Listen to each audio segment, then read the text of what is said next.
세계에서 단일 종목으로 152년이 지나는 오늘까지도 벌어지고 있는 경기가 있습니다.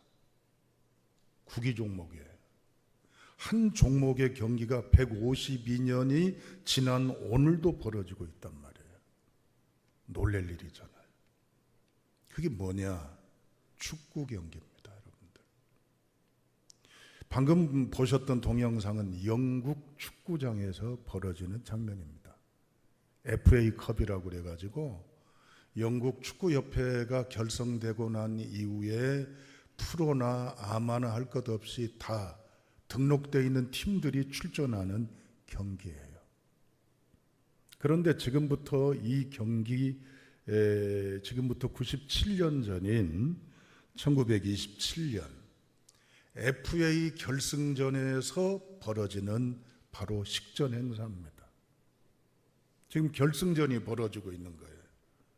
그런데 그 운동장에 있는 사람 남녀노소를 물어나고 다 함께 부를 뿐만 아니라 TV나 라디오로 청취하는 사람들도 같이 불러요. 이 노래가 뭘까? About with me. 해석하면 이렇습니다.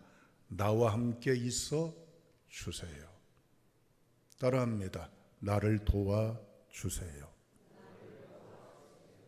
그렇습니다. 이 노래는 대중가요가 아니에요. 찬송가입니다. 여러분 다 같이 찬송가 어디를 펴보시냐면 481장을 한번 펴보세요. 저는 이미 찾아놨습니다만은 481장 제목이 뭐예요? 때 저물어서 날이 어두니. 원 제목이 About with me라는 찬송가입니다. 오늘 시간이 있으면 불러보겠지만 시간이 되질 않아서 그냥 넘어갑니다만은 크리스찬들이 아닙니다. 이건 예배당에서 불러야 될 노래잖아요. 그런데 축구 경기장에서 결승전에 그 자리에 크리스찬도 있고 비기독교인도 있고 천차만별의 사람들이 떼창으로 이구동성으로 부르는 노래. 나와 함께 해주세요. 나를 도와주세요. 이 노래는요, 영국 여왕 즉위식이나 장례식 때도 행해집니다. 우리가 살다 보면 파란불 들어오는 오시절만 있진 않아요. 오늘 아침에 교회 오는데 다른 때보다는요, 빨간불을 멈춤에 있지 않고 거의 파란불을 통과해 왔어요. 딱 기분 겁나게 좋습니다. 여러분 그러잖아요? 그런데 가는 족족 빨간불이 걸려 기다려야 돼. 시간은 바빠 힘들어. 그런데 멈춤. 인생사가 내가 계획한 대로 원하는 대로 쭉쭉쭉 그 이상으로 전개가 되면 하찮은 것이라도 그렇게 신나고 재밌는데 인생의 원하는 노력과 애씀들이 전개가 되면 얼마나 좋을까요? 이 찬송의 의미는 뭐예요? 내가 죽음 앞에 놓여있을 때, 내가 불행 앞에 처했을 때, 내가 원치 않은 상황에 처했을 때도 하나님 나를 도와주세요. 하나님 나와 함께해 주세요. 할렐루야. 여러분 우리 인생사가 불가능이란 현실 앞에 사는 게 사실입니다. 오늘 본문의 말씀은 불가능의 생생한 현장 장면이 소개되어 있습니다. 잘 아는 내용입니다. 하도 많이 설교 듣고 그러기 때문에 이미 여러분들은 경험상, 지식상 나름대로 논리가, 설교가 어떻게 전개될 것인지 이미 예측하고 있습니다. 물론 그 예측하고 틀리진 않을 수도 있어요. 그러나 잊지 마십시오. 오늘 불가능한 현장의 스케치입니다. 오늘 이 본문의 말씀은 이제 갈릴리 바다, 디베랴 바다, 게네사렛 호수라고 불려지는 바다에서 벌어진 풍랑 사건입니다. 마태, 마가 요한복음에 나와 있어요. 사실 이 바다라고 불려지지만 어떻게 보면은요, 손바닥만 해요. 남북의 길이가 한 20km 됩니다. 동서로의 폭이 12km 정도 됩니다. 바다가 아니에요. 호수예요. 우리말로 말하면 손바닥만 하다고 할 수가 있습니다. 대양이 아니단 말이에요. 이제는 조그만한 호수에 불과한 겁니다. 우리 인생도 가만히 놓고 보면 살아온 인생이 짧아요. 그러나 짧은 인생 안에는 다양한 희노애락의 스토리들이 점철되어 있잖아요. 그 속에서도 이런저런 이야기들이 많습니다. 우리가 100년 이상을 살 수 있는 보장도 없어요. 200년 꿈도 못 꿔요.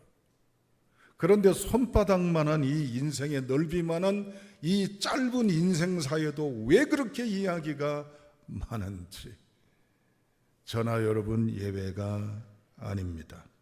걱정, 근심, 이별, 고독, 눈물, 한숨, 모진 풍랑이 불어옵니다.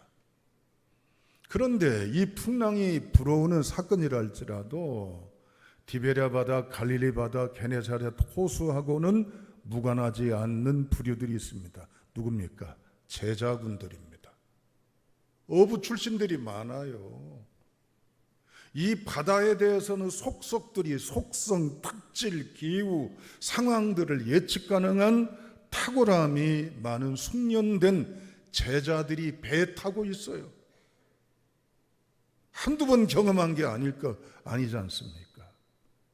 그런데 오늘 본문의 말씀에 보면 제자들은요, 이젠 죽을 지경입니다. 아무리 이 바다에서 뼈가 굵고 태어나면서부터 비린내를 맡고 고기잡이에 아주 익숙하고 이골이 난 사람이라 할지라도 그들은 어찌할 바를 몰라 하는 거예요. 우리 인생도 마찬가지예요.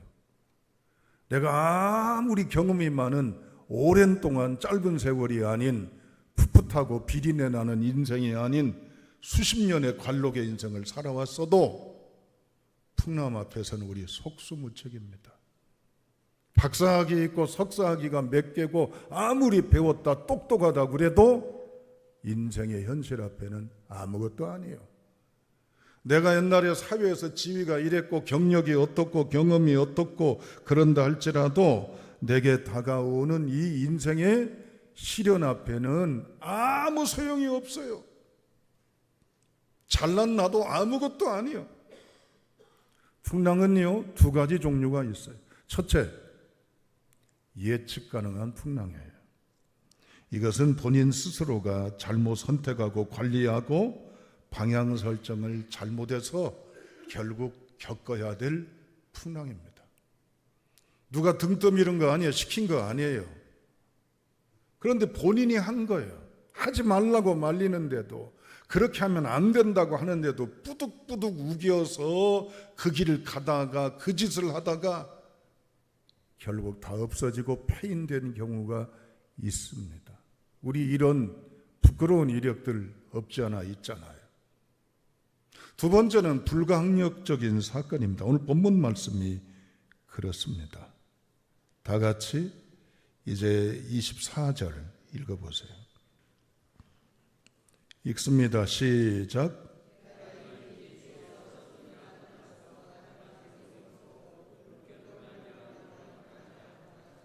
아멘. 여러분, 예수님이 풍랑이 일어날 걸 뻔히 알면서 제자들을 그 죽음의 바다로 건너가라고 그랬을까요? 못되신 예수님이죠. 일기예보가 아무렇지도 않았어요. 평안해요. 잔잔해요. 제자들을 먼저 건너편으로 보내시는데 여기 보면은 수리를 떠났다 그랬어요.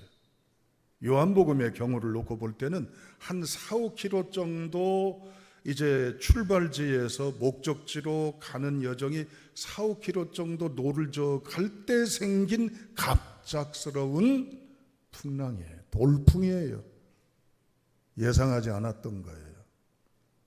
여러분, 우리 인생이 그렇습니다. 평생 이제는 원치 않은 불행으로 살 수도 있습니다. 내게 원인이 있는 게 아니에요. 그런데 갑자기 닥쳐온 거예요. 내 가족을 통해서, 어떤 상황을 통해서 내가 타고 가는 배가 평안하지가 않고 내 경력이나 경험이나 명예나 모든 것들이 아무짝에 쓸모없는 여건이 된단 말이에요.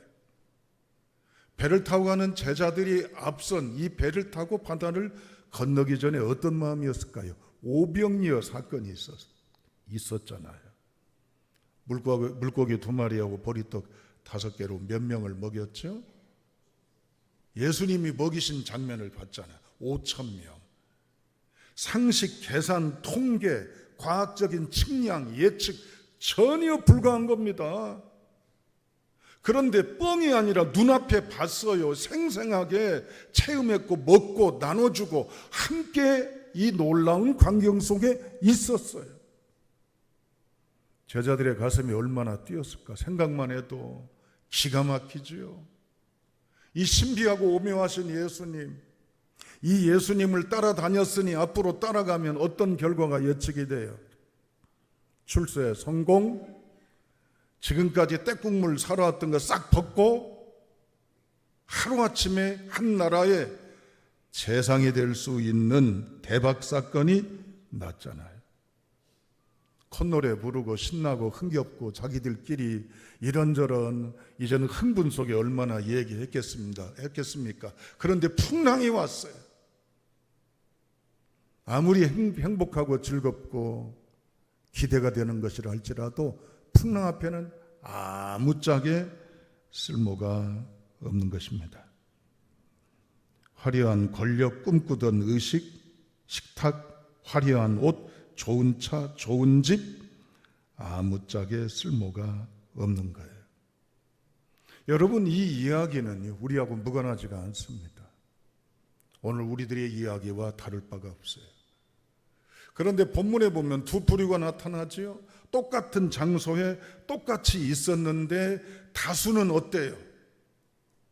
두려워하고 빠져 죽겠다고 소리치고 난리고 불안해하고 어찌할 바를 몰라 하잖아요.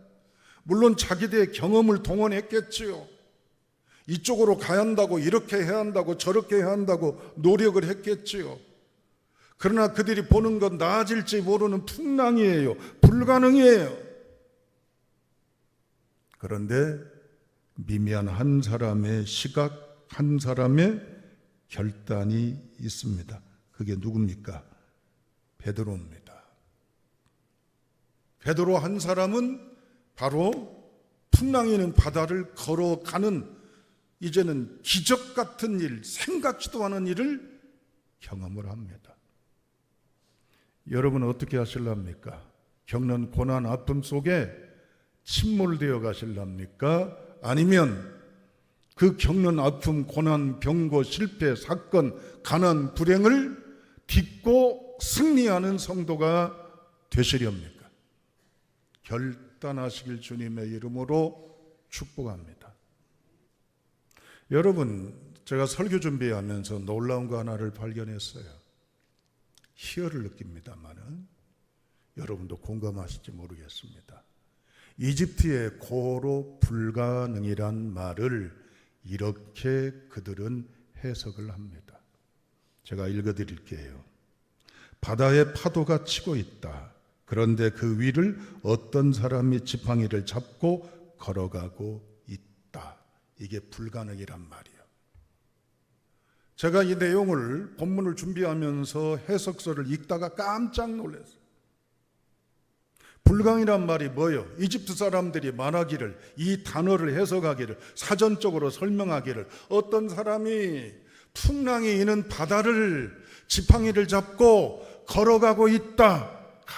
가능해요? 가능치 않아요? 가능치 않은 거예요. 그런데 오늘 본문 보세요. 이집트 사람들이 말하는 불가능의 이 장면이 그대로 고스란히 연출되면서 그대로 반전이 되고 역전이 되고 반어법이 되는 놀라운 역사가 있잖아요. 누가? 주님이. 인간의 지금까지 경험이나 예측 가능한 확률이나 과학적인 측량이나 여러 가지 여건을 뛰어넘는 기적, 이적, 표적이 벌어지는 현장, 그건 오늘 우리에게도 임하는 현장인 줄로 믿습니다. 아멘. 여러분, 우리가 마태복음을 읽으면서 놓쳐서는 안 될 마태의 의도를 우리가 붙잡고 가야 돼요. 이 마태복음을 읽을 대상들을 누구를 염두에 뒀냐면 유대인들이에요. 하나님 믿는 유대인들이에요. 유대인들에게 오늘 이 마태복음은 예수님의 일대기를 기록을 했지만 기록한 초점 하나가 있어요. 주제가. 따라합니다. 그리스도는 우리의 하나님이시요 왕이십니다. 아멘. 여러분 묻습니다. 하나님이 우리의 왕이십니까? 나의 주인이세요? 내가 세상 사람들이 뭐라 한다 할지라도 하나님 없으면 안 돼. 하나님이 최고야. 하나님이 최상이야. 하나님이 최선이야 라고 그냥 쇼맨십이 아니라 당당하게, 분명하게, 또렷하게 고백할 수 있어요? 풍랑을 잔잔하게 하는 건 이 땅의 모든 창조의 주 되신 하나님만이 가능해요. 이집트의 파라오는 신입니다. 그런데 이집트 말로 그랬다고 그랬잖아요. 풍랑이는 바다를 지팡이를 잡고 사람이 걸어가는 것이 불강이라는 뜻이란 말이에요. 풍랑을 자연의 혼돈과 카오스를 질서로 만드는 하나님의 승리의 역사, 이건 누구만이 가능해요? 하나님만이 가능합니다. 오늘 따라하진 않았지만 성경에 기록되어 있는 모든 하나님의 것은 내게 주실 선물입니까? 아닙니까? 다시 물어야 되겠어요. 성경에 기록되어 있는 모든 하나님의 가지고 계신 소유는 나를 향하신 하나님의 선물입니까? 아닙니까?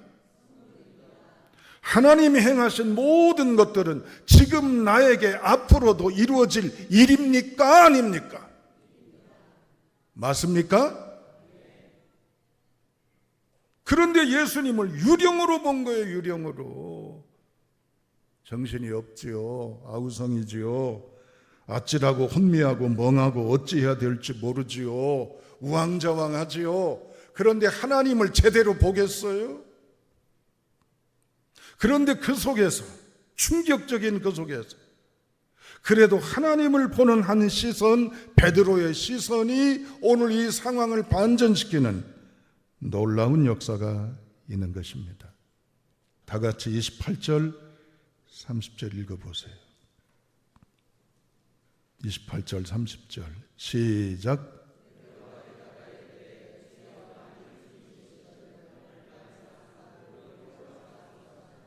30절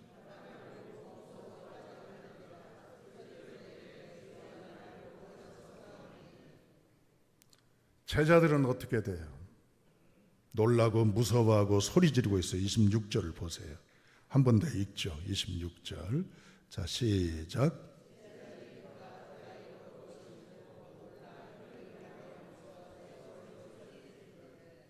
놀라고 무서워하고 소리 지르잖아요. 죽겠다고, 나 망한다고, 나 끝난다고.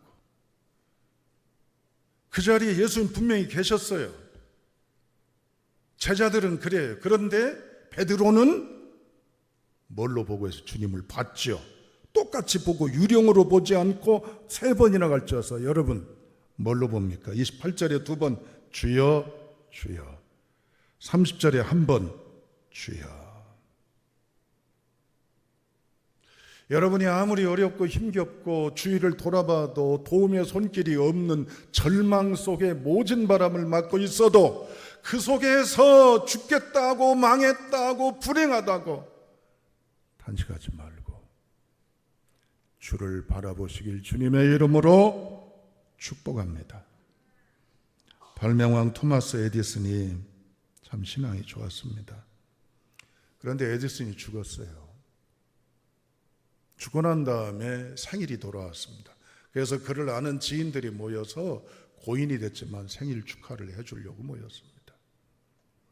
그런데 에디슨이 평상시에 앉아서 쓰던 서랍, 책상이 있는데 이게 잠궈져 있어요.